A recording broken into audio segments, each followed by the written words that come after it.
Hello मेरे प्यारे बच्चों, कैसे हाल चाल है। उम्मीद करता हूं कि आप सब बहुत बढ़िया होंगे, मस्त होंगे, चिल कर रहे होंगे, एंजॉय कर रहे होंगे। बेटा मैं आपका दोस्त, आपका ट्यूटर मोहित यादव, और मैं आपको पढ़ाता हूं जीव विज्ञान।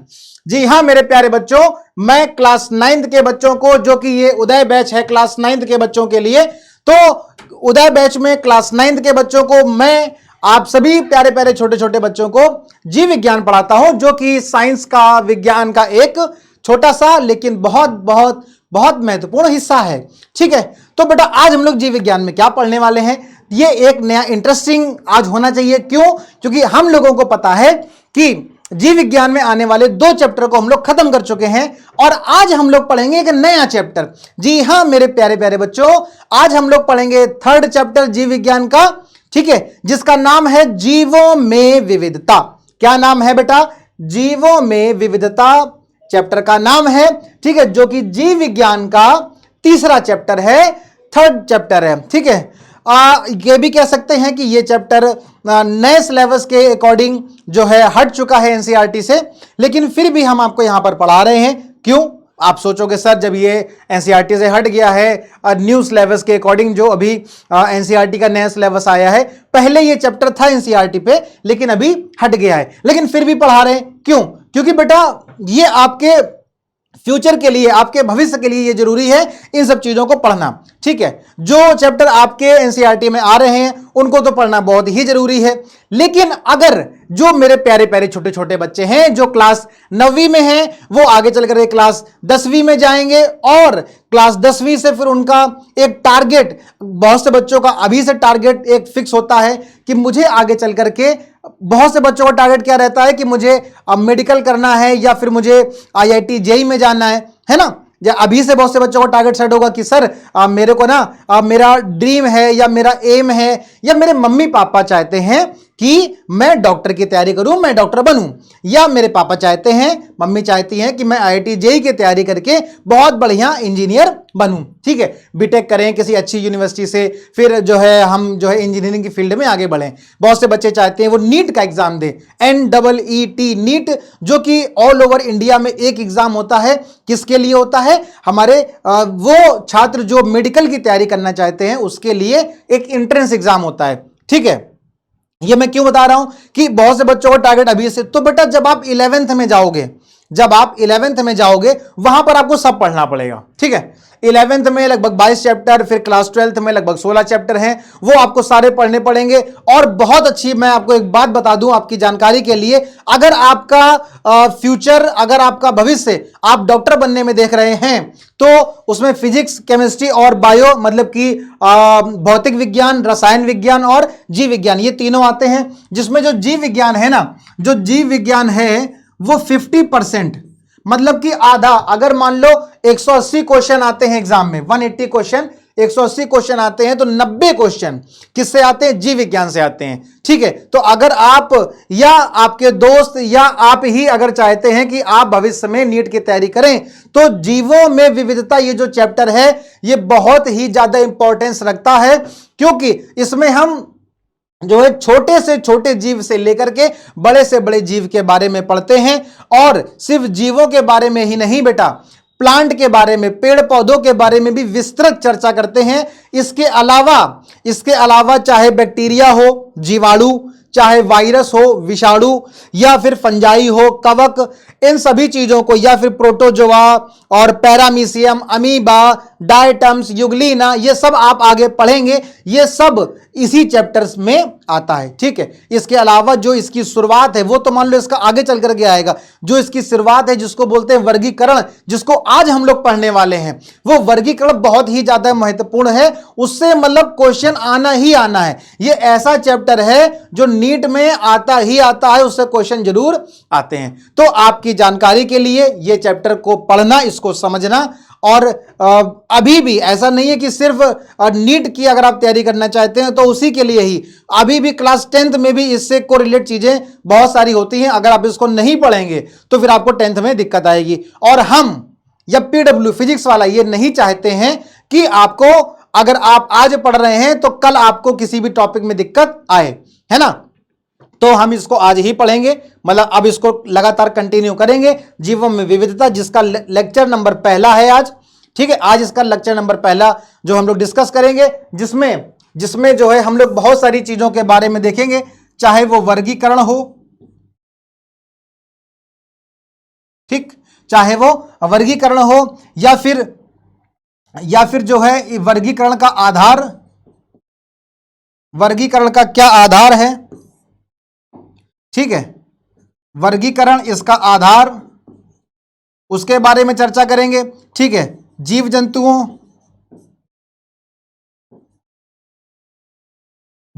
का पूरे की चर्चा करेंगे, पेड़ पौधों के बारे में चर्चा करेंगे।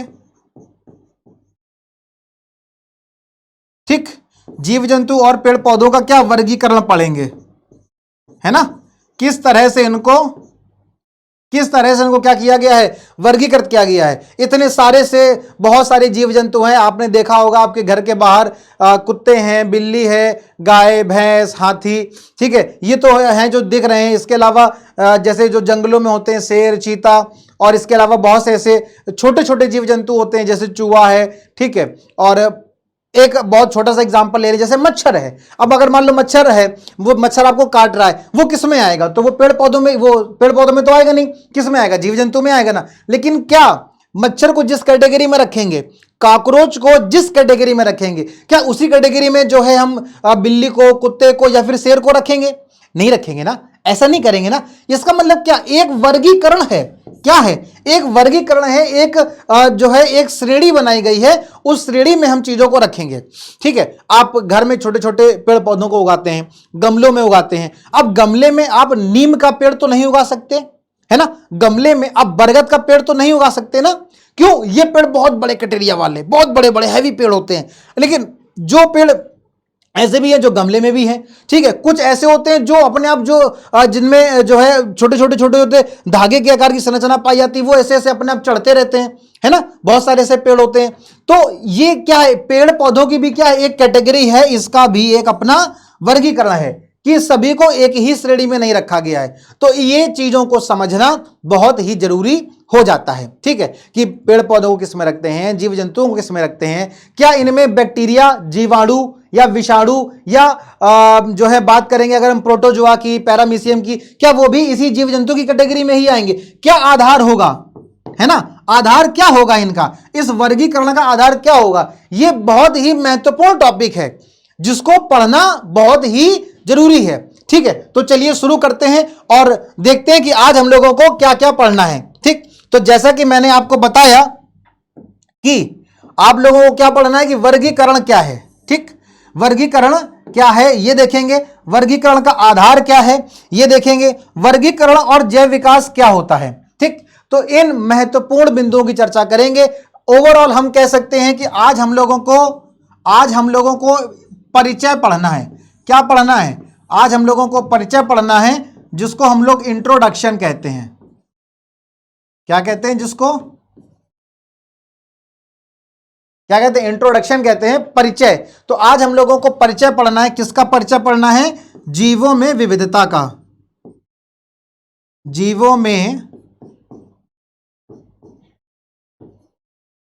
विविधता। ठीक है ना, विविधता, जिसको अंग्रेजी में क्या कहते हैं? डाइवर्सिटी कहते हैं।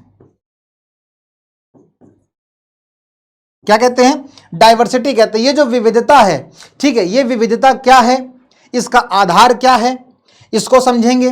ठीक, और जैव विकास क्या चीज है, इसको भी हम लोग आज समझेंगे। ठीक है, तो देखो जैसे कि आपको ये पहली स्लाइड दिख रही है कि इसमें ये जो बहुत ही इंटरेस्टिंग स्लाइड है ना, इसमें हम लोगों को क्या दिख रहा है? इसमें हम लोगों को देखो ये बहुत क्यूट सा प्यारा सा जो है चीता दिख रहा है। ठीक है, ये देखो मछली दिख रही है यहाँ पे, फिर ये है, इसी तरीके से ये छोटे छोटे कीड़े हैं। जैसे कि मैंने आपको कहा था कि क्या ये छोटे कीड़े और क्या ये बड़े जानवर, क्या ये एक ही श्रेणी में आएंगे? ठीक है, अब आपको ये क्या दिख रहा है? ये छिपकली तो नहीं कह सकते इसको, है ना, ये गिरगिट होता है ना, गिरगिटान जिसको कहते हैं, जो रंग बदलता है अपना, है ना। हालांकि इंसान से ज्यादा और अपना रंग कौन बदल सकता है? जो हर पल अपना अपना रंग बदलता रहता है। समय आया तो कभी इस पट्टी पे, समय आया तो कभी उस पाले पे, जहां देखता है जिस तरफ पल्ला भारी होता है उसी तरफ इंसान क्या करता है? घूम जाता है ना। कब बदल जाए इंसान का कोई भरोसा नहीं है। इसी तरह से क्या है, गिरगिट है, कब ये बदल जाए इसका कोई भरोसा नहीं है। ठीक है, देखो ये बहुत छोटे से, ये जो मधुमक्खी है जो कहां बैठी हुई है, जो एक फूल में बैठी हुई है। तो बेटा ये क्या है, ये विविधता है। ये क्या है मेरे बच्चों, यही तो विविधता है हमारे इस संसार में। कितने बढ़िया बढ़िया, कितने प्यारे प्यारे पेड़ पौधे हैं और कितने प्यारे प्यारे जीव जंतु हैं, है ना। बहुत सारे जीव जंतु हैं जिनकी अलग अलग कैटेगरी है, इनको एक अलग अलग वर्गीकरण में रखा गया है। ठीक है, आपके घर के बाहर मोस्टली जो है गांवों में पहले होता था, अब तो नहीं पता, है ना। अब तो गांव से भी सब शहर में लोग बदल गए हैं। नहीं तो पहले हमारे घरों में पता है क्या होता था, हमारे घरों में एक जो है तुलसी का पेड़ होता था, घरों के बाहर एकदम फ्रंट पे सामने, है ना। तुलसी का पौधा होता था, तुलसी की पूजा होती थी, है ना। और पूजा तो चलो ठीक है हम लोग करते ही थे, है ना, तुलसी की। इसके अलावा इसके बहुत फायदे भी हैं। जैसे कि जब हम लोग चाय बनाते थे तो तुलसी की पत्ती को तोड़ करके चाय में डालते थे, भाई साहब क्या चाय बनती थी, मजा आ जाता था पीने पे, है ना। तुलसी की पत्ती को कच्चा खा लेते थे, है ना। तुलसी की पत्ती तोड़ी और उसको धुल करके खा लिए, है ना, वो भी फायदेमंद करती है। ऐसे नीम की जो पत्तियां हैं वो भी फायदेमंद करती हैं। तो कहने का मतलब है कि पेड़ पौधों में कितनी डाइवर्सिटी है। एक वो पौधा जो आपके घर के सामने बिल्कुल है ना। और अगर बड़े पौधों में बात करेंगे तो मैंने आपको बताया जैसे नीम है, बरगद है, पीपल का पेड़ है, ये बड़े बड़े पौधे हैं। ठीक है, जैसे बरगद का जीवन काल 500 सालों तक होता है। बरगद का पेड़ एक बार उग जाए तो 500 सालों तक लगातार वो ऐसे ही बना रहता है। ठीक है ना। और बहुत सारे छोटे छोटे पेड़ पौधे होते हैं, जैसे कि मान लो हल्की सी बारिश हुई या कहीं पर अगर मान लो नमी है तो अब देखा वहां पे किनारे किनारे छोटे छोटे से पेड़ उग गए, है ना। तो क्या वो बड़ा पेड़ बरगद का, पीपल का, नीम का, या फिर वो जो छोटे छोटे से पेड़ हैं, क्या वो उसको एक ही कैटेगरी में रखा जाएगा। मानते हैं कि वो भी पेड़ है और वो छोटा वाला भी क्या है, वो भी पेड़ ही है, लेकिन फिर भी इनकी कैटेगरी, इनका वर्गीकरण, इनका आधार क्या है, अलग अलग है। ठीक है, जीव जंतु है जैसे मैंने आपको बताया। अब वो जीव जंतु जैसे मान लो अब ये मांसाहारी है ना भाई, शेर है, चीता है, तेंदुआ है, ये कैसे हैं, ये मांसाहारी जीव जंतु हैं। तो ये इनको एक अलग श्रेणी में डाल दिया भैया ये मांसाहारी है ना। इनका आधार ही अलग कर दिया गया। एक जो सर्वाहारी है जो सब खाते हैं, और एक जो शाकाहारी है, जैसे गाय हो गई हमारी। ठीक, तो गाय क्या है, शाकाहारी है, वो मांस नहीं खा सकती। तो मांसाहारी जंतुओं की श्रेणी अलग हो गई, शाकाहारी जंतुओं की श्रेणी अलग हो गई। ठीक, अब एक हो गया सर्वाहारी, जैसे कि अब जो कुत्ते हैं ना, बहुत से लोग क्या करते हैं घर में कुत्तों को पालते हैं। तो घर में कुत्तों को पालते हैं तो वो सब खाता है ना। उसको रोटी डाल दो खा लेगा, उसको दूध दे दो पी लेगा, ठीक है, उसको मांस दे दो वो मांस भी खा लेगा। तो वो क्या हो गया, वो सर्वाहारी हो गया। तो ये क्या है, ये एक कैटेगरी है, ये एक वर्गीकरण है जिसमें हम क्या करते हैं, चीजों को अलग अलग जगह पर फिट करते हैं। मैंने आपको बहुत छोटा सा एग्जांपल दिया शाकाहारी, मांसाहारी और सर्वाहारी का, है ना। तो इसी तरह से बहुत सारे, क्या बिल्ली और कुत्ते को एक ही कैटेगरी में रखेंगे, नहीं, दोनों की कैटेगरी अलग है, हालांकि दोनों ही जंतु हैं। ठीक है, इसी तरीके से और भी बहुत सारे जीव जंतु हैं। एक छोटा सा कीड़ा, अब जैसे मान छिपकली है, ठीक है, आपके घर में छिपकली है, क्या छिपकली को और शेर को एक ही कैटेगरी में रखेंगे, नहीं। कभी ये बात सोची है, कभी इस बात पे विचार किया ही नहीं, जरूरत ही नहीं पड़ी। लेकिन फिर भी देखो कितनी इंटरेस्टिंग सी बात है ना, कि मतलब हमारे घर में एक छिपकली है, ठीक है, हमको काटने वाला, मेरा खून पीने वाला एक मच्छर है, और हमारे घर में हमने कुत्ता पाल रखा है, हमारे घर के बाहर गाय है, भैंस है, ठीक है, बाहर और दूर चले जाओ जंगलों में चले तो शेर, चीता है, ये सब ही जीव जंतु हैं, लेकिन सबकी कैटेगरी अलग अलग है। क्या है, अलग अलग है। यही हमको पढ़ना है कि सबकी कैटेगरी किस तरह से अलग अलग है, क्या आधार है इनका, क्या आधार है, यही पढ़ना है। तो ये क्या है बेटा, ये हमारे संसार में भिन्न भिन्न तरह के जीव जंतु हैं, और एक ही संसार में, एक ही प्रकृति में इस भिन्न भिन्न जीव जंतुओं के पाए जाने को ही क्या कहते हैं बेटा, विविधता कहते हैं। ठीक है ना। जैसे हमारा एक देश है, ठीक है, हमारा देश है, क्या है, भारत, ठीक है, इंडिया हमारा देश है। लेकिन इस इंडिया में देखो, अगर हम लोग उत्तर की तरफ चले जाएंगे तो वहां पर जैसे जम्मू कश्मीर है, ठीक है, वहां की भाषा कुछ अलग है, ठीक है, राजस्थान की भाषा अलग है, हरियाणा की भाषा या पंजाब की भाषा पंजाबी अलग है, ठीक है, फिर यूपी आ जाओ, और फिर और आप साउथ में चले जाओ, केरल है, कर्नाटक है, तमिलनाडु है, ठीक है, वहां की भाषा क्या है, अलग है, आंध्र प्रदेश है, तेलंगाना है, ठीक है, उधर चले जाओ तो पश्चिम बंगाल है, ठीक है। अब नॉर्थ ईस्ट की तरफ चले जाओ तो नॉर्थ ईस्ट का मतलब उत्तर पूर्वी भागों में चले जाओ, जैसे मणिपुर है, मिजोरम है, नागालैंड है, वहां की भाषा अलग है, वहां पर जो है अलग तरीके का रहन सहन है, अलग तरीके का खान पान है, ठीक है। कि दक्षिण की तरफ केरल और कर्नाटक, तमिलनाडु, आंध्र प्रदेश, यहाँ का खान पान अलग है, यहाँ का वातावरण अलग है, ठीक है। यूपी का, उत्तराखंड का या इधर आसपास का एरिया का जो रहन सहन है वो अलग है, भाषा बोलचाल अलग है, लेकिन इन सब को मिलाकर क्या बना दिया गया, एक देश। कौन, भारत। तो भारत एक देश है, लेकिन इसमें क्या है, बहुत सारी विविधता है। इसी प्रकार से क्या है, ये दुनिया है, ठीक है, बहुत बड़ा संसार है, लेकिन इस संसार में, इस प्रकृति में क्या है, ये बहुत सारी हमको क्या मिलती है, विविधता यहां पर मिलती है, ठीक है। तो चलिए अब शुरू करते हैं कि वर्गीकरण क्या है, ठीक है। यही पढ़ना है हम लोगों को ना कि वर्गीकरण क्या है, ठीक है। तो अब देखते हैं कि ये वर्गीकरण क्या है, ये कौन से जो है महान वैज्ञानिक हैं। इन महान वैज्ञानिक का नाम है बेटा अरस्तु। क्या नाम है इनका, अरस्तु नाम है इनका। क्या नाम है बेटा, अरस्तु नाम है इनका। और ये कौन है, द फादर ऑफ बायोलॉजी। कौन है ये, बायोलॉजी के फादर, मतलब जीव विज्ञान का पिता कहा जाता है इनको। क्या कहा जाता है बेटा, जीव विज्ञान का पिता, ठीक है ना। जो हमारे ये अरस्तु साहब हैं, जो कि एक महान वैज्ञानिक है, इन अरस्तु साहब को क्या कहा जाता है, जीव विज्ञान का पिता कहा जाता है, ठीक है।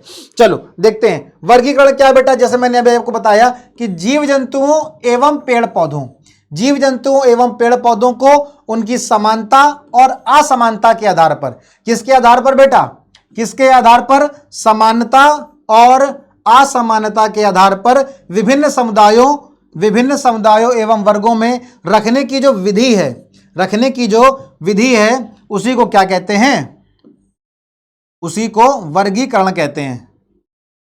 क्या कहते हैं बेटा, वर्गीकरण कहते हैं, ठीक। तथा विज्ञान की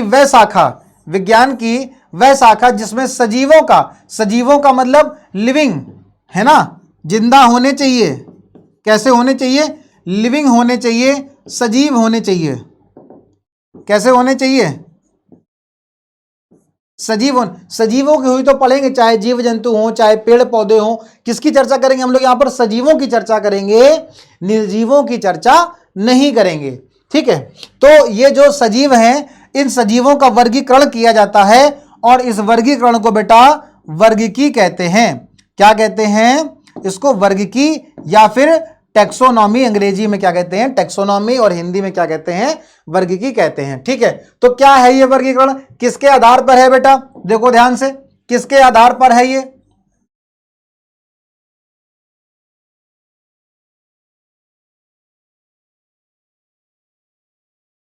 देखो किसके आधार पर है, किसकी बात हो रही है, तो जीव जंतुओं की बात हो रही है और पेड़ पौधों की बात हो रही है, ठीक। मतलब कि सजीवों की बात हो रही है। किसकी बात हो रही है, सजीवों की बात हो रही है, ठीक। तो सजीवों में जीव जंतु आ जाएंगे और पेड़ पौधे आ जाएंगे।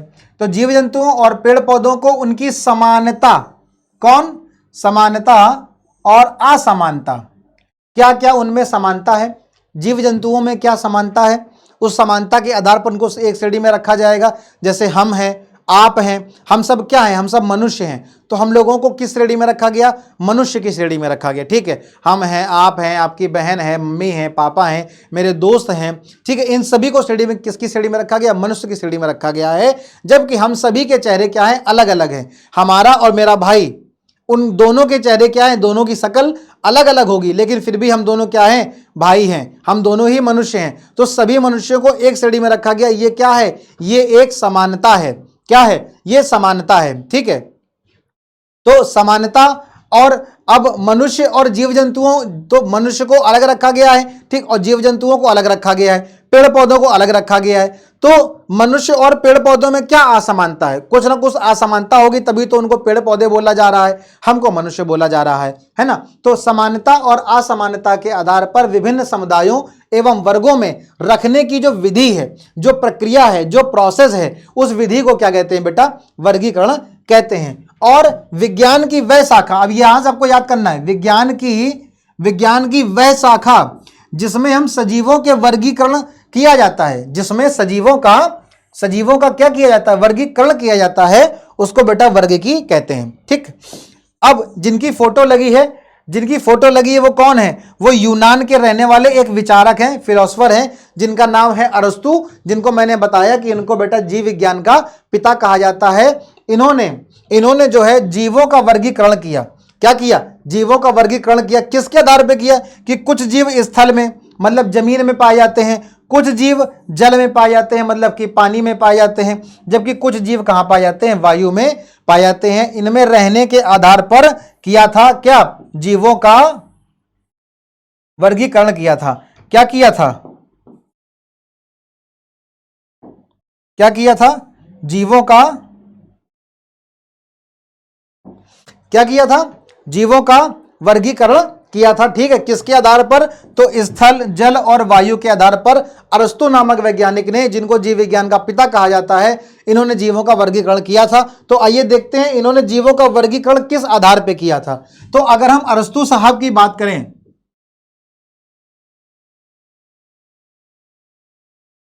अगर हम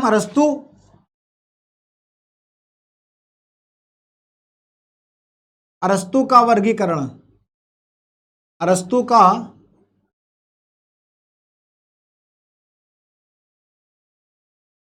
अरस्तु का वर्गीकरण,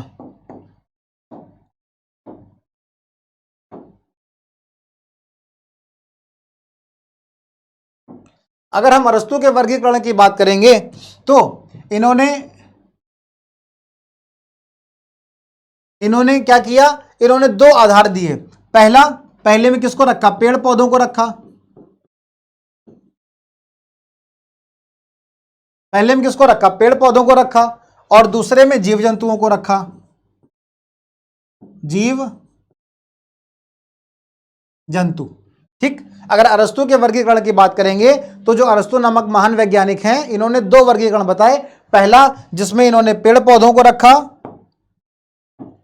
पहला जिसमें पेड़ पौधों को रखा, और दूसरा जिसमें जीव जंतुओं को रखा। ठीक है, अब ये जो पेड़ पौधे हैं, इन पेड़ पौधों को क्या किया, इन पेड़ पौधों को भी कुछ कैटेगरी में विभाजित कर दिया। किसके आधार पर, तने की लंबाई के आधार पर। पहले ये लिख लेते, किसके आधार पर, किसके आधार पर बेटा, तने की लंबाई के आधार पर, तने की लंबाई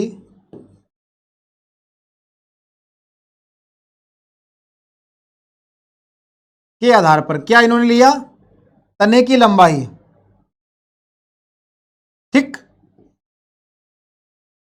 तने की लंबाई के आधार पर अरस्तु ने पेड़ पौधों को कितने भागों में बांट दिया, तीन भागों में बांट दिया। ठीक है, कौन कौन से तीन भाग थे, देखो, पहला, दूसरा और तीसरा। किसके आधार पर, तो मैंने आपको बताया तने की लंबाई के आधार पर। किसके आधार पर, तने की लंबाई के आधार पर। ठीक है, तो पहला ऐसा होगा जिसका जो तना है, जो तना है, तना बहुत छोटा होगा। तना कैसा होगा, तना बहुत छोटा होगा। ठीक है, जिसको हम लोग क्या कह सकते हैं, जड़ी बूटी कह सकते हैं। क्या कह सकते हैं, जड़ी बूटी कह सकते हैं। ठीक, दूसरा, इनका जो तना है वो क्या होगा, शाखाओं में विभाजित होगा। तना शाखाओं में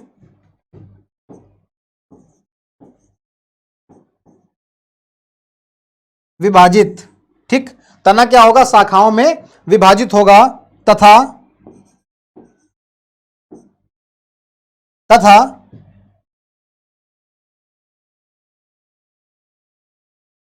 लंबाई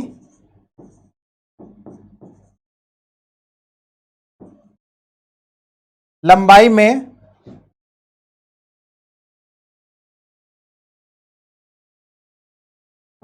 थोड़ा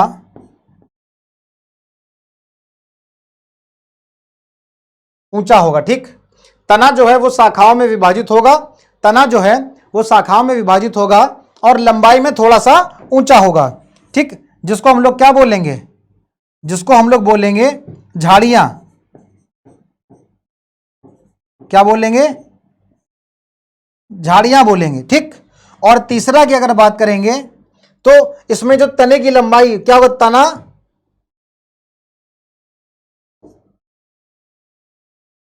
तने की लंबाई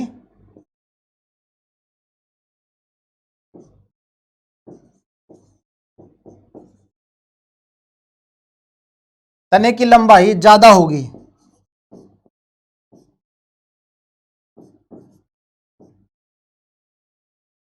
तने की लंबाई ज्यादा होगी, जिसको क्या बोलेंगे, पेड़। क्या बोलेंगे, पेड़। ठीक है, तो देखो कितनी चीजें हो गई, यहां पर 3 चीजें हो गई। ठीक है, पहला हो गया जड़ी बूटी,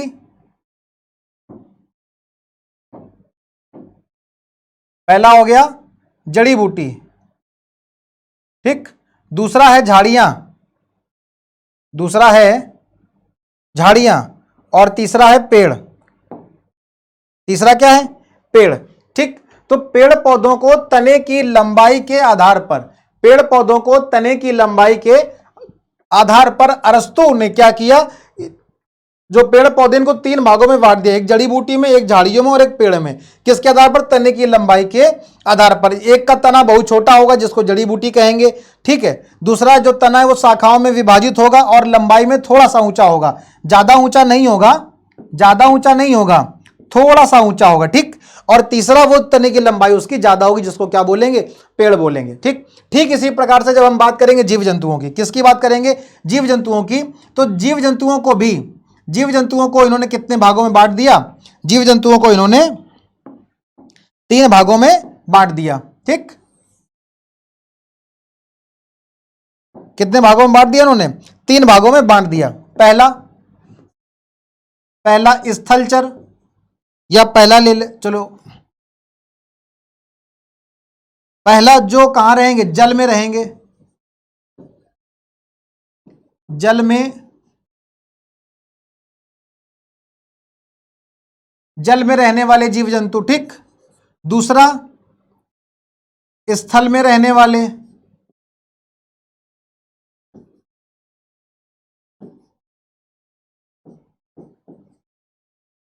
स्थल में रहने वाले जीव जंतु। ठीक है, और तीसरा वायु में,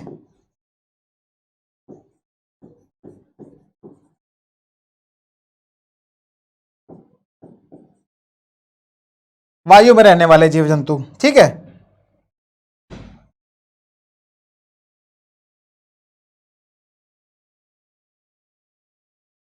ठीक,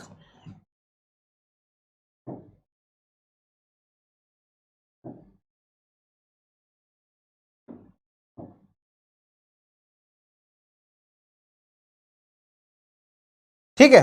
तो अरस्तु साहब ने क्या किया, अरस्तु का वर्गीकरण क्या था, अरस्तु ने अपने वर्गीकरण के हिसाब से जो है 2 कैटेगरी या 2 श्रेणियां विभाजित कर दी, एक पेड़ पौधे और एक जंतु। पेड़ पौधों में तनों की लंबाई के हिसाब से 3 भागों में उसको विभाजित कर दिया, एक जो तने की लंबाई बहुत कम होगी जिसको जड़ी बूटी बोलेंगे, दूसरा जिसमें तने की लंबाई थोड़ी सी ज्यादा होगी जिसको झाड़ियां बोलेंगे, तीसरा जिसमें तने की लंबाई बहुत ज्यादा होगी जिसको पेड़ बोलेंगे। ठीक इसी प्रकार से जीव जंतु को भी 3 श्रेणियों में विभाजित कर दिया, पहला जल में रहने वाले जीव जंतु, फिर स्थल में रहने वाले जीव जंतु और फिर वायु में रहने वाले जीव जंतु। तो ये जो वर्गीकरण सबसे पहले ये जो वर्गीकरण अरस्तु साहब ने किया, ठीक है, ये जो वर्गीकरण था, इस वर्गीकरण को नहीं माना गया, इस वर्गीकरण को नहीं माना गया क्योंकि इनका आधार सही नहीं था। क्यों सही नहीं था बेटा, आप हमको एक बात बताओ, क्या जो जल में रहने वाले जीव जंतु हैं, वे जीव जंतु जो जल में रह रहे हैं, तो उसमें छोटी छोटी मछलियां भी आ जाएंगी, ठीक है, उसमें बड़ी बड़ी व्हेल मछली भी आ जाएंगी, शार्क भी आ जाएंगी, और पानी में रहने वाले छोटे छोटे कीड़े मकोड़े भी आ जाएंगे। ठीक, पानी में बैक्टीरिया भी है, दो बैक्टीरिया भी आ जाएगा, एक कोशिकीय जीव भी जल में रहने वाले आ जाएंगे। तो अरस्तु जी का जो अरस्तु साहब हैं, जो महान वैज्ञानिक हैं, इनका जो वर्गीकरण का आधार था वो वर्गीकरण का आधार सही नहीं पाया गया। क्यों? क्योंकि जल में रहने वाले जीव जंतुओं में एक कोशिकीय जीव भी मिलेंगे जिनका शरीर सिर्फ एक कोशिका से बना है, ठीक है, जो हमको मेरी आंखों से दिखाई नहीं देते हैं, ठीक, वो उनको देखने के लिए सूक्ष्मदर्शी की आवश्यकता होती है। उसमें आपको कुछ बड़ी बड़ी या एक कोशिकीय के अलावा अगर कह सकते हैं बहुकोशिकीय जीव भी मिल जाएंगे, ठीक। उन बहुकोशिकीय जीवों में हमको मछलियां भी मिल जाएंगी, हमको बड़ी बड़ी वेल मछलियां भी मिलेंगी, हमको शार्क भी मिल जाएंगी। तो ये जो वर्गीकरण है जो अरस्तु साहब ने किया है ये सही नहीं पाया गया, ठीक है। इसी प्रकार से अगर हम बात करेंगे स्थल में रहने वाले जीव जंतुओं की, तो जो जीव जंतु स्थल में रहते हैं, जैसे कि हमने आपको बताया कि अब जैसे मान लो एक कोई छोटा सा कीड़ा है, ठीक है ना, एक कोई छोटा सा कीड़ा है, जैसे कि जो खेतों में अक्सर पाया जाता है, ठीक है, उसको क्या कहते हैं, प्लेटी हेलमेंथीज में वो आता है ना, उसका नाम नहीं याद आ रहा, क्या कहेंगे उसको, जो है एक वॉर्म होता है, चलो बहुत सारे ऐसे होते हैं, लेकिन जो बहुत सारे जो छोटे छोटे कीड़े मकोड़े हैं वो स्थल में हो गए। वहीं स्थल में रहने वाले जो है बिल्ली है और कुत्ते हैं, वहीं जो है शेर चीता भी हैं, ठीक है, और बहुत सारे छोटे छोटे जीव जंतु भी हैं, बहुत सारे छोटे छोटे कीड़े मकोड़े भी हैं। तो एक ही जगह पर खाली उनके रहने के आवास के आधार पर कि कोई जल में रह रहा है, कोई जमीन में रह रहा है, कोई वायु में रह रहा है, उसके आधार पर वर्गीकरण करना उचित नहीं था। तो अरस्तु के वर्गीकरण को नहीं माना गया, अरस्तु का वर्गीकरण फेल कर दिया गया, ठीक है। बाद में कुछ नए आधार बनाए गए। कौन से नए आधार बनाए गए, चलिए चर्चा करते हैं। देखो क्या कह रहा है, वर्गीकरण का आधार क्या है। तो अब बाद में यह डिसाइड हुआ, जब अरस्तु ने अपना वर्गीकरण बताया तो फिर यह डिसाइड हुआ नहीं भाई, कोई ना कोई एक आधार होना चाहिए, ठीक है। तो अब सबसे पहले क्या लिया गया, जीवों के वर्गीकरण के लिए कोशिका की प्रकृति का आधार लिया गया। किसका आधार लिया गया बेटा, कोशिका की प्रकृति, कोशिका की प्रकृति से प्रारंभ करके विभिन्न परस्पर संबंधित अभिलक्षणों को दृष्टिगत रखते हैं। तो कोशिका की प्रकृति का आधार बेटा किस प्रकार से लिया गया, ऐसे भी जीव होते हैं जिनका शरीर एक कोशिका से बना होता है, और बहुत से जीव ऐसे होते हैं जिनका शरीर एक से अधिक कोशिकाओं से मिलकर के बना होता है। जिनका शरीर सिर्फ एक कोशिका से मिलकर के बना होता है उनको एक कोशिकीय जीव, जबकि जिनका जीव एक से अधिक कोशिकाओं से मिलकर के बना होता है उसको बहुकोशिकीय जीव कहते हैं। तो कोशिका की प्रकृति के आधार पर, कोशिका की प्रकृति के आधार पर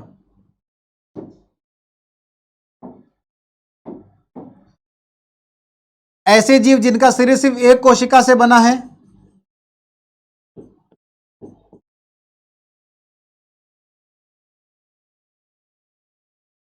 उनको क्या कहेंगे, एक कोशिकीय जीव कहेंगे, ठीक है। एक कोशिकीय जीव कौन है, एक कोशिकीय जीव कौन है,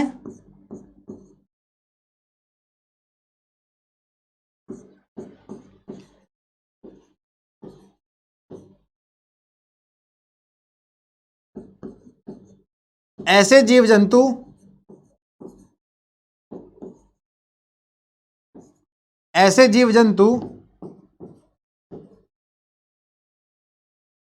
जिनका शरीर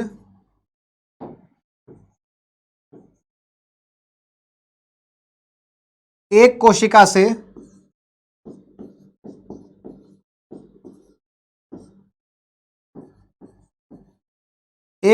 से बना होता है, एक कोशिका से बना होता है, ठीक। ऐसे जीव जंतु जिनका शरीर एक कोशिका से बना होता है उसको क्या बोलेंगे, उसको एक कोशिकीय जीव बोलेंगे, ठीक है। जबकि दूसरा क्या प्रकार हो गया, दूसरा हो गया बहुकोशिकीय जीव। कौन सा हो गया बेटा,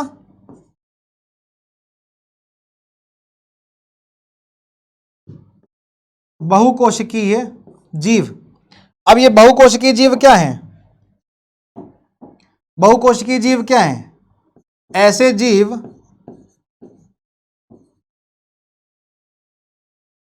जिनका शरीर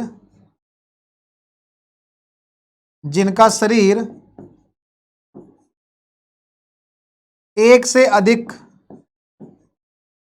से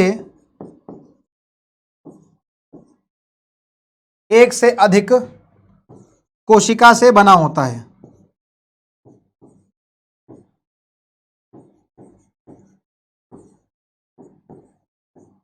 एक से अधिक कोशिका से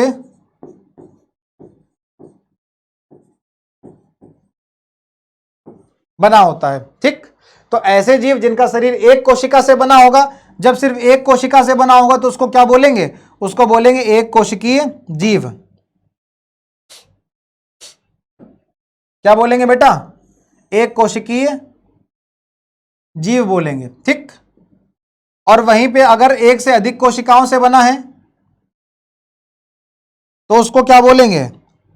तब उसको बोलेंगे बहुकोशिकीय जीव।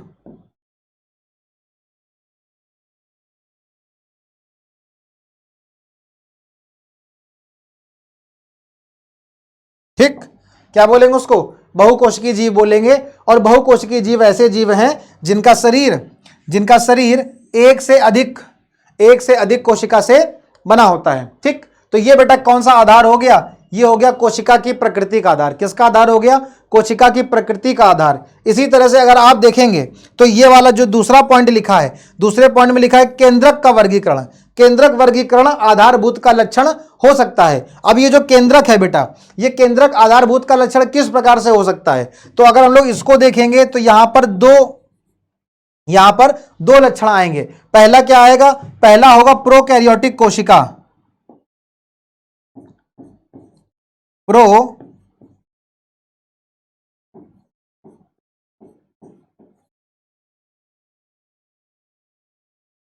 प्रोकैरियोटिक, और दूसरा क्या आ जाएगा? यूकैरियोटिक।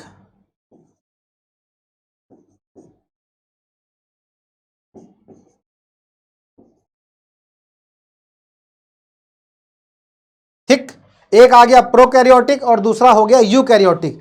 तो दोनों में ही किसको आधारभूत लक्षण माना गया है? केंद्रक को माना गया है। किसको माना गया है? केंद्रक को माना गया है। प्रोकैरियोटिक में जो केंद्रक है वो अपरिपक्व होता है या अविकसित होता है। केंद्रक कैसा है? अविकसित।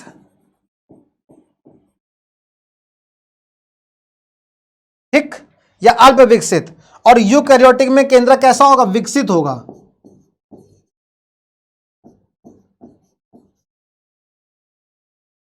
विकसित केंद्रक क्या होगा? विकसित केंद्रक। और प्रोकैरियोटिक में अविकसित केंद्रक या अल्प विकसित केंद्रक, मतलब केंद्रक अल्प विकसित होगा। ठीक है, ये जो प्रोकैरियोटिक और यूकैरियोटिक है, ये कॉन्सेप्ट हमने आपको पहले चैप्टर में पढ़ाया था जब हम आपको केंद्रक के बारे में पढ़ा रहे थे। आपको याद होगा जो आपका पहला चैप्टर है वो कोशिका, जो कि जीवन की मूलभूत संरचनात्मक और क्रियात्मक इकाई होती है। ठीक है, वो कोशिका वाला पहला आपका चैप्टर है जीव विज्ञान के हिसाब से। ठीक है, तो उसमें जब केंद्रक वाला टॉपिक आया था तो हमने आपको केंद्रक को वहां पर डीपली समझाया था। उम्मीद करता हूं कि आप लोगों ने वो लेक्चर पढ़ा होगा, उसको देखा होगा। नहीं देखा है तो आप वहां पर जाकर के केंद्रक के बारे में विस्तृत जानकारी ले सकते हैं।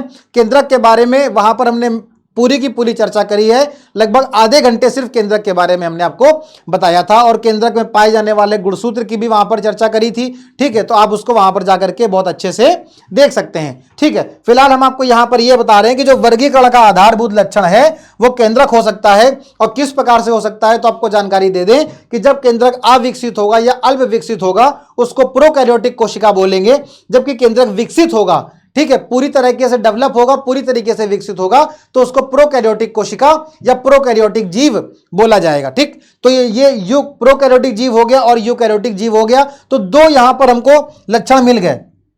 कितने लक्षण मिल गए बेटा? दो हमको यहां पर मिल गए।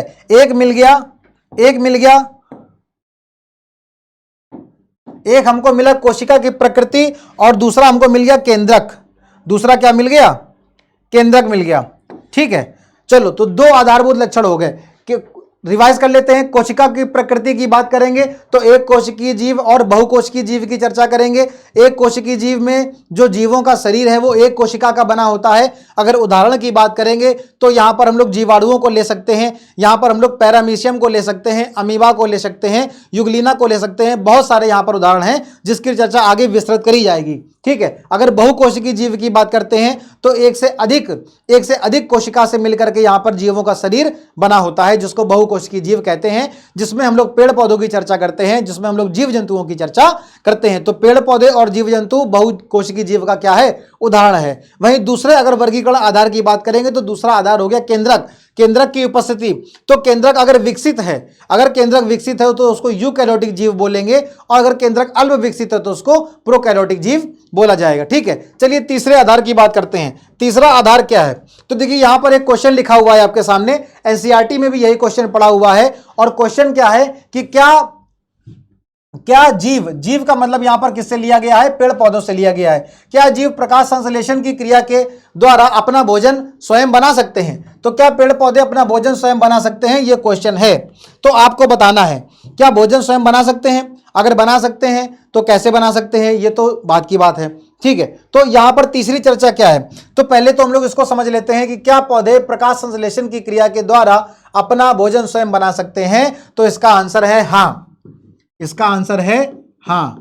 ठीक, क्योंकि यहां पर किसकी बात हो रही है, यहां पर बात हो रही है पेड़ पौधों की, और जो पेड़ पौधे हैं वो प्रकाश संश्लेषण की क्रिया के द्वारा अपना भोजन बनाते हैं। एक बार मैं फिर से बता दे रहा हूं कि ये जो प्रकाश संश्लेषण है ये क्या होता है। तो आइए देखते हैं प्रकाश संश्लेषण क्या होता है। प्रकाश संश्लेषण में मैंने आपको बताया था जो पेड़ पौधे हैं, कौन है, ये जो पेड़ पौधे हैं ये क्या करते हैं, पेड़ पौधे क्या करते हैं, वातावरण में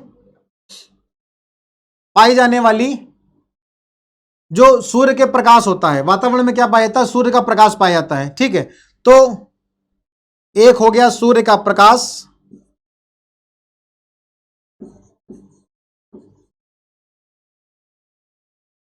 क्या हो गया,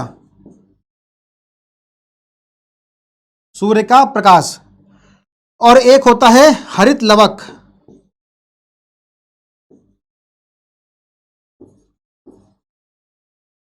हरित लवक में पाया जाता है, हरित लवक क्या एक कोशिकांग है जिसमें पाया जाता है क्लोरोफिल। क्या पाया जाता है,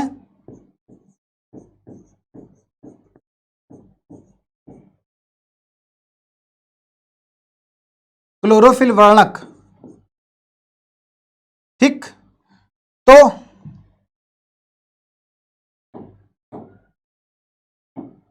एक हो गया क्लोरोफिल वर्णक और एक हो गया सूर्य का प्रकाश। ठीक है, क्या हो गया, एक हो गया सूर्य का प्रकाश और एक हो गया क्लोरोफिल वर्णक। क्लोरोफिल वर्णक कहां पाया जाता है, हरित लवक में। ठीक है, हरित लवक मैंने आपको पढ़ाया था, वहां मैंने आपको बताई, इसकी चर्चा करी थी। तो एक हो गया क्लोरोफिल वर्णक, एक हो गया सूर्य का प्रकाश। ठीक है, इसके अलावा और किसकी बात करेंगे, तो इसके अलावा और बात करेंगे कार्बन डाइऑक्साइड की। किसकी बात करेंगे, कार्बन डाई ऑक्साइड, जिसको क्या लिखते हैं, CO2 लिखते हैं। ठीक है, और किसकी बात करेंगे, जल, जिसको हम लोग लिखते हैं H2O, पानी। तो कितनी चीजें हो गई बेटा, चार। पहला क्या हो गया, जल, दूसरा क्या हो गया कार्बन डाइऑक्साइड, तीसरा क्या हो गया सूर्य का प्रकाश, और चौथा क्या हो गया क्लोरोफिल वर्णक, जो कहां पाया जाता है, क्लोरोप्लास्ट में पाया जाता है। ठीक है, हरित लवक में पाया जाता है क्लोरोफिल वर्णक। तो इन सभी चीजों की सहायता से जो पेड़ पौधे हैं वो पेड़ पौधे क्या करते हैं, जो पेड़ पौधे हैं वो पेड़ पौधे क्या करते हैं, अपने भोजन को बनाते हैं। आइए देखिए भाई कैसे बनाते हैं।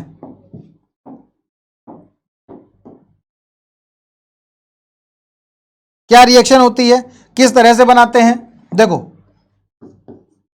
जल प्लस CO2, कार्बन डाइऑक्साइड, जल और कार्बन डाइऑक्साइड दोनों को ले लिया। ठीक, जल और कार्बन डाइऑक्साइड को जब ले लेंगे, ऐसे लिखें या फिर सीधे सीधे लिख देते हैं,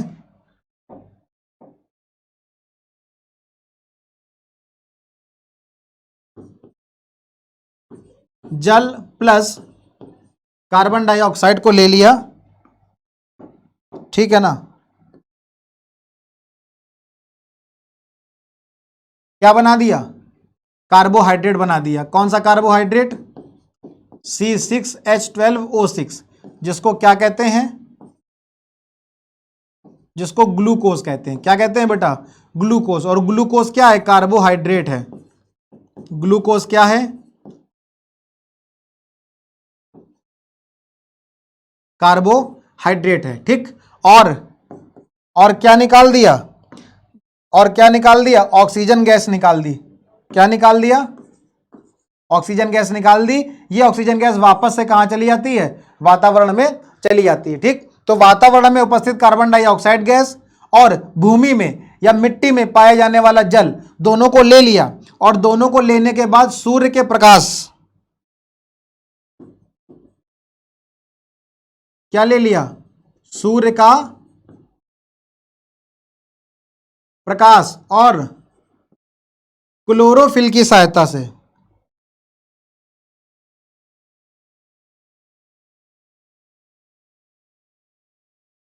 क्लोरोफिल की सहायता से जो रिएक्शन हो रही है उसको क्या बोलते हैं, क्या बोलते हैं, उसको प्रकाश संश्लेषण कहते हैं। और इसकी सहायता से क्या करते हैं, पेड़ पौधे अपना भोजन स्वयं बना लेते हैं। और भोजन किस रूप में बनाते हैं बेटा, भोजन किस रूप में बनाते हैं, तो भोजन बनाते हैं ग्लूकोज के रूप में, C6H12O6, जिसको क्या कहते हैं, जिसको क्या कहते हैं, जिसको ग्लूकोज कहते हैं। और ग्लूकोज क्या है बेटा, एक कार्बोहाइड्रेट है, ठीक। तो इस तरह से अपना भोजन बना लेते हैं। तो यह तो प्रक्रिया कौन सी हो गई, प्रकाश संश्लेषण की हो गई। चलिए जाने देते हैं, यह प्रक्रिया किसकी हो गई, प्रकाश संश्लेषण की हो गई, ठीक।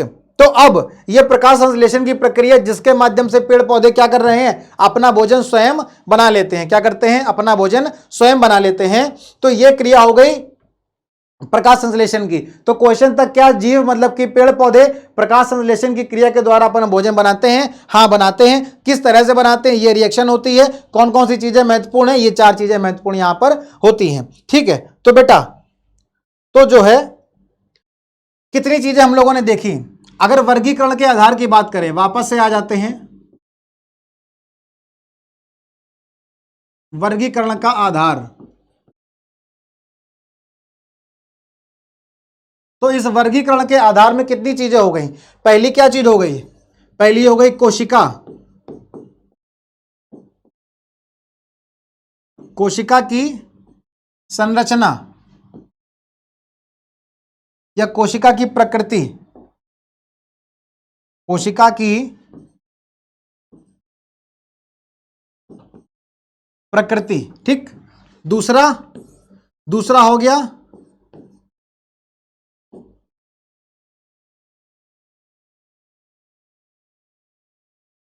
केंद्रक, केंद्रक की प्रकृति। केंद्रक कैसा है, विकसित है कि अल्प विकसित है। और तीसरा क्या हुआ, तीसरा हो गया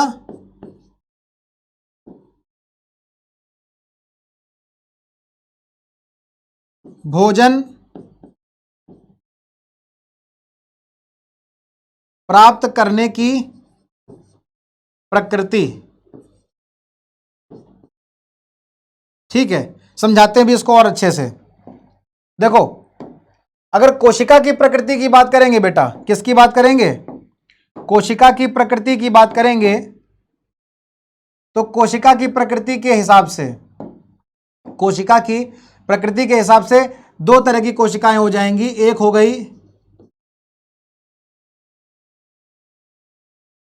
एक कोशिकीय, और दूसरा हो गया बेटा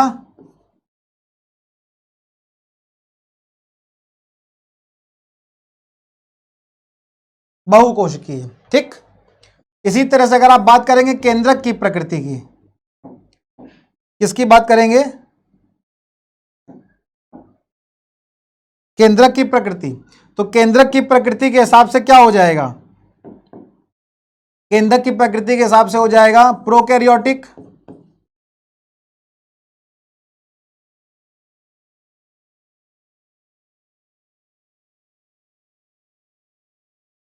प्रोकैरियोटिक जीव और दूसरा हो गया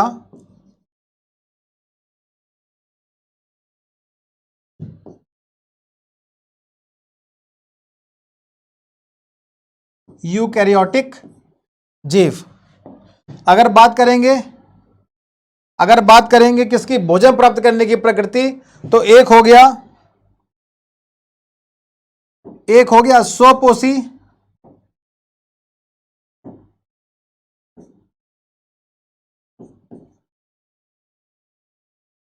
स्वपोषी का मतलब क्या है? स्व का मतलब है स्वयं, जो अपना भोजन स्वयं बना ले, जैसे कि पेड़ पौधे, ठीक है, जो भी हम लोगों ने चर्चा करी प्रकाश संश्लेषण की। और दूसरा हो गया परपोषी।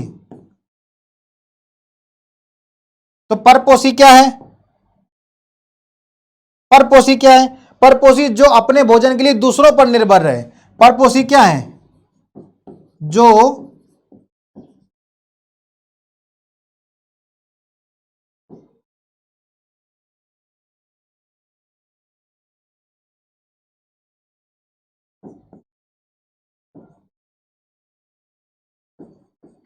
अपने भोजन के लिए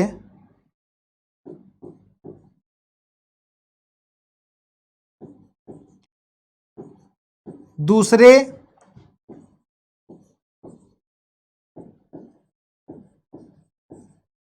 जीव जंतुओं पर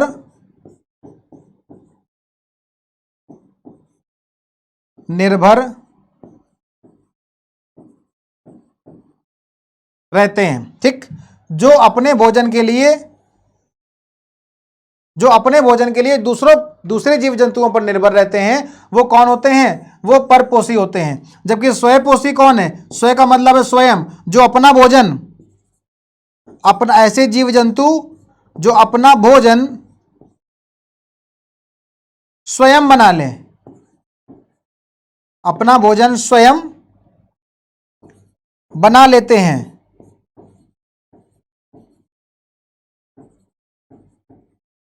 अपना भोजन स्वयं बना लेते हैं। तो जो अपना भोजन स्वयं बना लेते हैं वो कौन होते हैं? वो होते हैं पेड़ पौधे। और अगर आपसे कोई पूछे कि अपना भोजन स्वयं कैसे बना लेते हैं, अपना भोजन स्वयं कैसे बना लेते हैं, तो आप क्या बताएंगे? आप बताएंगे ये कि अपना भोजन प्रकाश संश्लेषण की प्रक्रिया के माध्यम से बनाते हैं, जिसमें क्या किसकी जरूरत है? जल की जरूरत पड़ती है, कार्बन डाइऑक्साइड की जरूरत पड़ती है, सूर्य के प्रकाश की उपस्थिति में क्लोरोफिल की सहायता से इस प्रक्रिया के द्वारा, इस रिएक्शन के माध्यम से अपना भोजन स्वयं बना लेते हैं। और वो कौन होते हैं? वो पेड़ पौधे होते हैं। और उनको क्या कहते हैं? उनको स्वपोषी कहते हैं। क्या कहते हैं? उनको स्वपोषी कहते हैं। और ऐसे जीव जंतु जो अपने भोजन के लिए दूसरे जीवों पर निर्भर रहते हैं, किसी दूसरे पर आश्रित रहते हैं अपने भोजन को प्राप्त करने के लिए, उनको क्या कहते हैं? उनको परपोषी कहते हैं। तो ये क्या हो गया बेटा? ये भोजन को प्राप्त करने की प्रकृति हो गई। क्या हो गया? भोजन को प्राप्त करने की प्रकृति हो गई। तो ये क्या है बेटा? ये वर्गीकरण का आधार है। क्या है ये? वर्गीकरण का आधार है। और इसी वजह से अरस्तु का जो वर्गीकरण था उसको नहीं माना गया था। अरस्तु का बेटा कौन सा वर्गीकरण था? अरस्तु का ये वर्गीकरण था। और अरस्तु ने बस ऐसे ही बता दिया कि हाँ, जो जमीन में रहते हैं, जो पानी में रहते हैं, जो वायु में रहते हैं, उनको क्या कहते हैं, वो उनके हिसाब से जीवों को अलग अलग निर्धारित कर दिया। और पेड़ पौधों को सिर्फ और सिर्फ तने की लंबाई के आधार पर उनको 3 कैटेगरी में विभाजित कर दिया। जो कि इसी वजह से इस अरस्तु के वर्गीकरण को नहीं माना गया था। क्यों? क्योंकि ये इनका आधार कैसा था? गलत था। क्या था? इनका आधार गलत था। आधार सही क्या है? आधार सही है कि जो जीव हैं, जो जल में रहते हैं, वो एक कोशिकीय भी होते हैं और बहुकोशिकीय भी होते हैं। जो जीव हैं जो जल में रहते हैं वो प्रोकैरियोटिक भी होते हैं और यूकैरियोटिक भी होते हैं। तो ऐसा तो कुछ अरस्तु साहब ने बताया नहीं, तो इस वजह से इसको क्या कर दिया गया? निरस्त कर दिया गया। ठीक है, इसको नहीं माना गया। और जो वर्गीकरण का सही आधार था वो क्या था? वो ये आधार था, कोशिका की प्रकृति थी, केंद्रक की प्रकृति थी और भोजन की प्रकृति थी। कि ऐसे जीव जो भोजन को बना लेते हैं उनको स्वपोषी कहते हैं, जो भोजन को नहीं बना पाते हैं उनको परपोषी कहते हैं। ठीक है, तो ये सारी की सारी चीजें हैं जो क्या हैं, जो कि बहुत ही महत्वपूर्ण हैं। आगे देखते हैं, आगे प्रश्न है। अब बताइए प्रश्न क्या कह रहा है, आप इसका आंसर आप बताएंगे कि जीवों के वर्गीकरण के लिए जो सर्वाधिक मूलभूत लक्षण है वो क्या हो सकता है? क्या उनका निवास स्थान जो है वर्गीकरण के लिए मूलभूत लक्षण हो सकता है, या फिर उनकी कोशिका की संरचना हो सकती है? तो हम लोगों ने देखा कि निवास स्थान के आधार पर किसके आधार पर? निवास स्थान के आधार पर वर्गीकरण के लिए निवास स्थान किसने लिया था? अरस्तु ने लिया था। किसने लिया था? अरस्तु ने लिया था, और इनके वर्गीकरण को नहीं माना गया था। ठीक, तो ये वाला ऑप्शन क्या है? गलत हो जाएगा। उनकी कोशिका की संरचना के आधार पर वर्गीकरण कर सकते हैं? जी हां, बिल्कुल कर सकते हैं, क्योंकि कोशिका की संरचना के आधार पर ही जीव कितने प्रकार के हो पाएंगे? 2 प्रकार के हो पाएंगे। एक जीव जिसको बोलेंगे एक कोशिकीय बोलेंगे,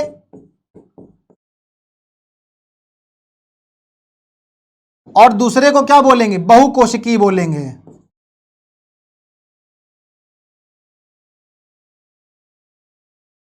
ठीक, तो ये एक कोशिकीय जीव और क्या आ जाएंगे? बहुकोशिकीय जीव आ जाएंगे। तो ये वाला ऑप्शन क्या हो जाएगा? आपका करेक्ट हो जाएगा, सही हो जाएगा। उसी प्रकार से दूसरा कह रहा है कि किस आधार पर जंतुओं और वनस्पतियों को एक दूसरे से भिन्न भिन्न किया जाता है? तो किस आधार पर किया जाता है बेटा? तो इसका आंसर दीजिए आप। भोजन की प्रकृति के आधार पर। किसके आधार पर? भोजन की प्रकृति के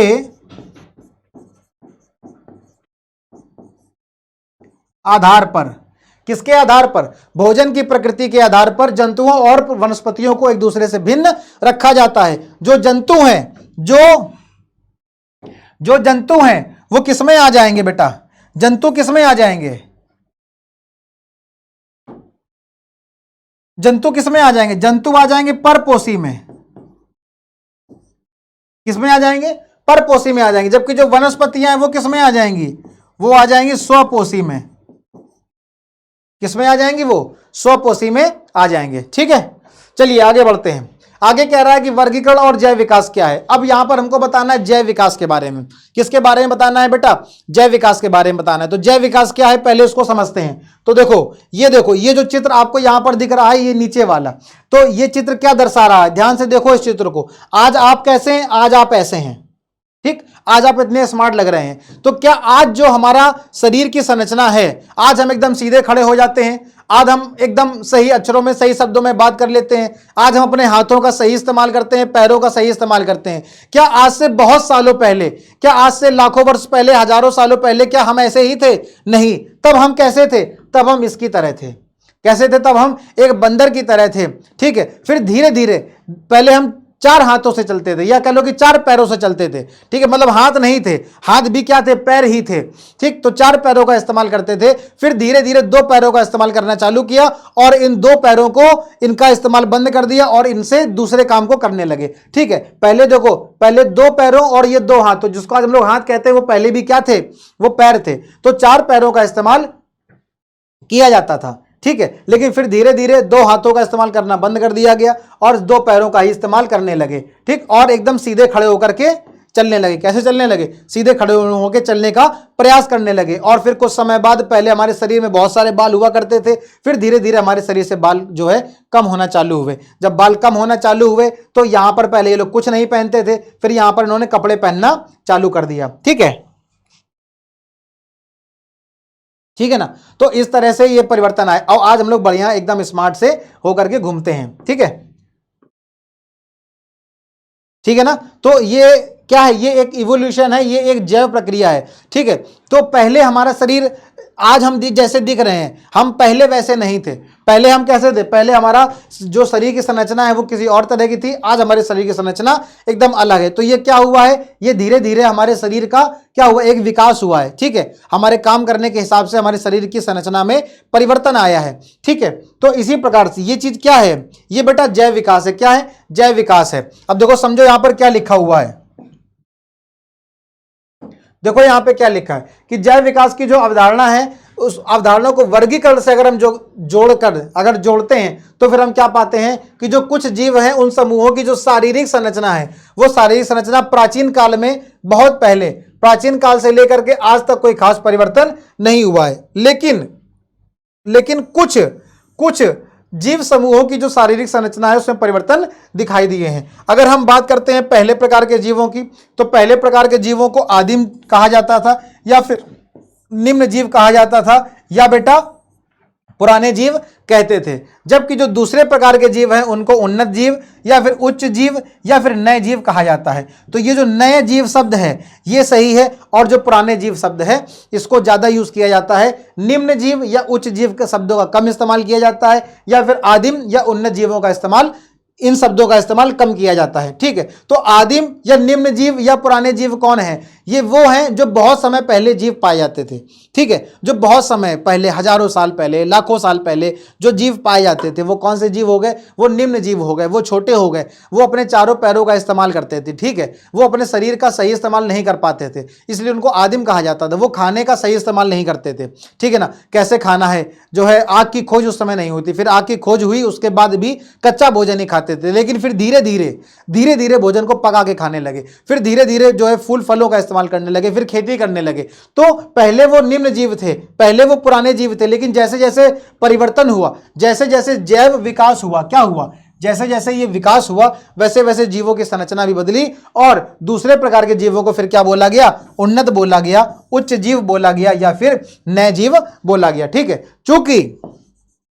चूंकि विकास के दौरान जीवों में जटिलता की संभावना बनी रहती है, इसलिए जो पुराने जीव हैं उनको साधारण और जो नए जीव हैं उनको जटिल भी कहा जाता है। ठीक है, तो ये है क्या है? ये एक जैव विकास है। जो बहुत पहले, आज से हजारों साल पहले जो जीव होते थे उनको आदिम या निम्न जीव या पुराने जीव कहते थे, लेकिन जो आज के समय में जो जीव हैं उनको क्या कहते हैं? उनको उन्नत कहते हैं, उनको उन्नत जीव कहते हैं, या उनको उच्च जीव कहते हैं। ठीक है, या उनको नए जीव भी कहा जाता है। जो नए जीव हैं वो जटिल प्रकृति के हैं, जबकि जो पुराने जीव थे वो साधारण प्रकृति के थे। ठीक है, ये किसने बताया? ये चीज ये किसने डिस्क्राइब करी, किसने इसको बताया? तो इसको बताया हमारे एक महान वैज्ञानिक ने, जिनकी फोटो आपके सामने लगी हुई है। ये एक महान वैज्ञानिक हैं। ये कौन है? ये एक महान वैज्ञानिक हैं बेटा, जिनका नाम क्या है? जिनका नाम है चार्ल्स डार्विन। क्या नाम है बेटा इनका? इनका नाम है चार्ल्स डार्विन। और चार्ल्स डार्विन ने 1859 में, कब? 1859 में अपनी एक पुस्तक लिखी। इस पुस्तक का नाम था बेटा द ओरिजिन ऑफ स्पीसीज। क्या नाम था इनकी पुस्तक का? द ओरिजिन ऑफ स्पीसीज इनकी पुस्तक का नाम था। ये जो साइंटिस्ट हैं जिनका चेहरा आप यहां पर देख रहे हैं, ये कौन है? चार्ल्स डार्विन है। कौन है? चार्ल्स डार्विन है। और चार्ल्स डार्विन ने 1859 में एक पुस्तक लिखी, और ये बहुत ही महत्वपूर्ण पुस्तक थी, जिसका नाम था द ओरिजिन ऑफ स्पीसीज। अंग्रेजी में भी ऐसे ही लिखते हैं, द ओरिजिन ऑफ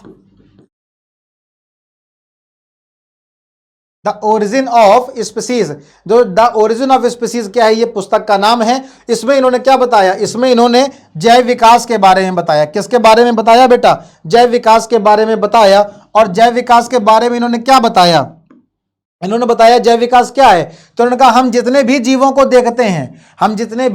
देखते हैं वे सभी निरंतर होने वाले परिवर्तन, बस ये शब्द यहां पर बहुत महत्वपूर्ण है। कौन सा? परिवर्तन। ठीक है ना। आप ये जो चित्र देख रहे हैं, इनके शरीर में क्या हो रहा है? इनके शरीर में क्या हो रहा है? परिवर्तन हो रहा है। इनके शरीर में क्या हो रहा है? धीरे धीरे परिवर्तन हो रहा है इनके शरीर में। ठीक है, ये क्या है? ये परिवर्तन ही तो है। ये क्या है? ये परिवर्तन ही तो है। तो ये जो परिवर्तन इनके शरीर में हो रहा है, ये परिवर्तन उस प्रक्रिया के स्वाभाविक परिणाम है जो उनके बेहतर जीवन यापन के लिए आवश्यक है। ये परिवर्तन क्यों जरूरी है? ये परिवर्तन इसलिए जरूरी है जिससे आपका जीवन यापन जो है वो सुधर जाए। आज आप पढ़ रहे हो, आज आप मेहनत कर रहे हो, किस लिए? आज आप मेहनत इसलिए कर रहे हो कल को आप डॉक्टर बन जाओ, कल को आप इंजीनियर बन जाओ, तो आपका जो जीवन स्तर है वो क्या होगा? सुधर जाएगा। अगर सुधरा हुआ है तो बहुत ही अच्छा हो जाएगा।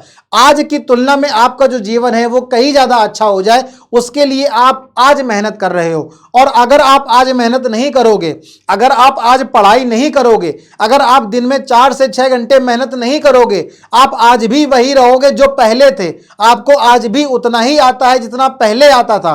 कुछ नया सीखने की कोशिश अगर आप नहीं करेंगे, अगर आप ये सारे परिवर्तन, अगर ये परिवर्तन आप अपने अंदर नहीं लाएंगे, तो फिर आप आगे आने वाले भविष्य में अपने आप को जो है उच्च श्रेणी में नहीं पा पाएंगे। ठीक, तो अगर आपका अपना जो जीवन है, जो आपको अपनी लाइफ है, अगर उसको बहुत अच्छा करना है, अगर उसको बहुत बढ़िया बनाना है, ठीक है ना, अगर जो आप देख रहे हो कि आप जिस तरह का जीवन आज जी रहे हैं, क्या आप यही जीवन आगे जीना चाहते हैं? क्या आप ऐसे ही बने रहना चाहते हैं? क्या आप नहीं चाहते हैं कि जितना पैसा आज है उससे कहीं ज्यादा पैसा आगे वाले भविष्य में आए? कैसे आएगा? पढ़ाई करके आएगा। जब आज आप पढ़ाई करेंगे, आप नीट की तैयारी करेंगे, मेडिकल की तैयारी करेंगे, आप इंजीनियरिंग के लिए तैयारी करेंगे, और फिर आने वाले 4 साल बाद, आज आप कक्षा 9वीं में हैं, फिर आप 10वीं में, 11वीं में, 12वीं में जाएंगे, फिर आप मेडिकल के लिए एग्जाम क्वालिफाई करेंगे, आप इंजीनियरिंग के लिए एग्जाम क्वालिफाई करेंगे, तो आप क्या करेंगे? फिर आप जो है जब वहां पर क्वालिफाई कर जाएंगे, आप उसको पास कर लेंगे, फिर आप भविष्य में डॉक्टर बन जाएंगे, फिर आप इंजीनियर बन जाएंगे, तो आपका जो फ्यूचर है, जो आपका भविष्य, वो क्या होगा? बदल जाएगा। आप डॉक्टर बन जाएंगे, फिर आप कितना पैसा कमाएंगे? आप इंजीनियर बन जाएंगे, फिर आप कितना पैसा कमाएंगे? मतलब लाइफ सेट है बॉस। आज से आने वाले 4-5 साल बाद लाइफ क्या हो जाएगी? सेट हो जाएगी। लेकिन कैसे? क्या ऐसे ही कि आज आप 2 घंटे पढ़ करके नीट निकाल लेंगे? और नीट कैसे निकलेगा? क्या नीट 11-12 में जाने के बाद ही निकलेगा? क्या आप इंजीनियरिंग की तैयारी 11-12 में जाने के बाद ही करेंगे? नहीं, नहीं, आज ही तैयारी होगी। यही बेसिक है। ये जो आज आपको क्लास 9th में पढ़ाया जा रहा है, यही बेसिक है। अगर अभी से अगर आपने जो है परिवर्तन करना चालू कर दिया, अगर अभी से परिवर्तन, कैसा परिवर्तन? अपने शरीर में नहीं, परिवर्तन अपनी सोच में परिवर्तन करना है। ठीक है ना? जितना आपको क्लास 8th में, क्लास 8वीं कक्षा में जितना आपको आता था, क्या 9वीं कक्षा में आपको उतना ही आना चाहिए? नहीं, उससे कहीं ज्यादा आना चाहिए। फिर जब आप 10वीं कक्षा में जाएंगे तो आपको और ज्यादा आना चाहिए। जब आप इस तरीके से धीरे धीरे अपना मानसिक परिवर्तन करेंगे, तो फिर क्या करेंगे? आप देखेंगे जैसे ही आपका 12th पास आउट होगा, आप मेडिकल या IIT का एग्जाम क्वालिफाई कर लेंगे। ठीक है, तो ये है जैव विकास। क्वेश्चन की बात करते हैं, यहां से बहुत ही कम क्वेश्चन है। पहला है कि आदिम जीव किसे कहते हैं तथा कथित उन्नत जीवों से किस प्रकार भिन्न है? तो आपको पता है आदिम जीव कौन है? जो पुराने जीव हैं, जो पुराने जीव हैं वो कौन है? वो आदिम जीव हैं। जबकि उन्नत जीव कौन है? उन्नत नए जीव हैं। उन्नत कौन है? नए जीव हैं। इन्हीं को क्या कह सकते हैं? इन्हीं को उच्च जीव कह सकते हैं। क्या कह सकते हैं? उच्च जीव कह सकते हैं। इनको क्या कह सकते हैं? इनको निम्न जीव कह सकते हैं। ठीक, तो ये हो गया। क्या पूछ रहा है? क्या उन्नत जीव और जटिल जीव एक होते हैं? हाँ, इसका आंसर क्या आएगा? हाँ, जो उन्नत जीव हैं वही क्या होते हैं? वो जटिल होते हैं, क्योंकि जो उन्नत जीव हैं वही उच्च जीव हैं और वही नए जीव हैं। ठीक है ना? और जो नए जीव होते हैं वो कैसे होते हैं? जटिल जीव होते हैं। इसका आंसर आपका यहां से आ जाएगा। देखो क्या लिखा है, क्योंकि विकास के दौरान जीवों में जटिलता की संभावना बनी रहती है, इसलिए जो पुराने जीव हैं उनको क्या कहेंगे? साधारण कहेंगे। और नए जीवों को क्या कहेंगे? नए जीव अपेक्षाकृत जटिल भी कहा जा सकता है। और बेटा नए जीव कौन होंगे? तो नए जीव आपके उन्नत जीव, उच्च जीव या फिर नए जीव होंगे। तो जो उन्नत जीव हैं वो कैसे होंगे? वो जटिल जीव होते हैं। ठीक है, तो बेटा आज हम लोगों ने क्या पढ़ा? आज हम लोगों ने पढ़ा परिचय के बारे में। ठीक, आज हम लोगों ने देखा वर्गीकरण के बारे में। वर्गीकरण क्या है, वर्गीकरण का आधार क्या है, ठीक है, और जैव विकास क्या है, किस तरीके से परिवर्तन आता है, और क्या परिवर्तन लाना सही है? हाँ बिल्कुल सही है। तो किस तरीके से परिवर्तन को लाया जा सकता है? क्या परिवर्तन अच्छा भी है या परिवर्तन बुरा है? तो ये भी हमको समझना है। ये आपकी सोच पर निर्भर करता है। परिवर्तन अच्छे भी होते हैं, कभी कभी परिवर्तन बुरे भी होते हैं। ठीक है ना? तो आज हम लोग जिस चैप्टर को पढ़ रहे हैं, जीवों में विविधता, यह चैप्टर बहुत ही महत्वपूर्ण है। इसमें आगे आने वाले लेक्चर और भी ज्यादा महत्वपूर्ण होने वाले हैं, क्योंकि फिर हम पेड़ पौधों के बारे में, जीव जंतुओं के बारे में एक एक करके वहां पर हम लोग डिस्कस करेंगे, उसकी चर्चा करेंगे। ठीक है, तो मिलते हैं हम लोग अगले लेक्चर में। अभी के लिए धन्यवाद।